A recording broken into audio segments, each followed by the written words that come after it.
અમરેલીના જાફરાબાદમાં ધોધમાર વરસાદના અંતે તોફાનના કારણે જાફરાબાદની 2 બોટ સહિત એક રાજપરા એમ 3 બોટની જળ સમાધિ।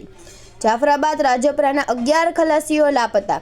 ધારાસભ્ય હીરા સોલંકી સહિત અમરેલી કલેક્ટર, નાયબ કલેક્ટર, જાફરાબાદ મામલતદાર, નાયબ મામલતદાર, પોલીસ સ્ટાફ સતત માછીમારોના સંપર્કમાં છે। જાફરાબાદના બંદર કાંઠે મચ્છીમારો સાથે ધારાસભ્ય, કલેક્ટર સાહેબ તાત્કાલિક બેઠક બોલાવી એ બોટ દરિયામાં 50 થી 60 બોટ દરિયામાં છે તે અંગે ચર્ચાઓ કરી અને મચ્છીમારો સાથે સતત કોન્ટેક્ટમાં છે। રિપોર્ટર કાળુશા કનોજિયા, જાફરાબાદ, અમરેલી।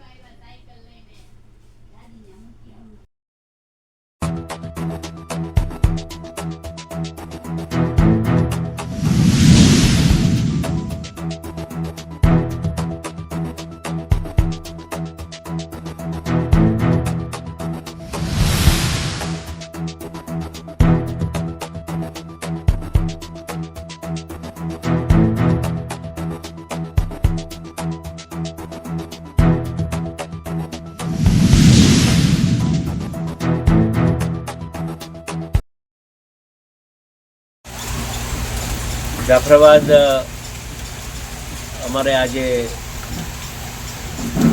આબ ફાટી હોય એવું આજે ઘટના અમારે અહીંયા આખા જાફરાબાદમાં પંથકમાં ભૂતકાળમાં ક્યારે આવું બન્યું નથી કે આટલી બધી લોકો લાપતા થયા હોય।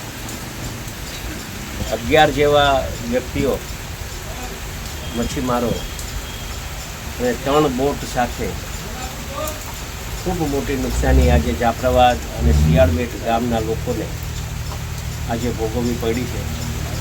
ભગવાનભાઈ પ્રાર્થના કરીએ કે જે લોકો લાપતા છે એની શોધખોળ કરવા માટે સરકાર ચિંતા કરે છે। મુખ્યમંત્રીશ્રી સાથે વાત થઈ છે। હમણાં જ કલેક્ટર સાહેબ પણ સવારના વહેલા અહીંયા આવી અને નિરીક્ષણ કર્યું છે।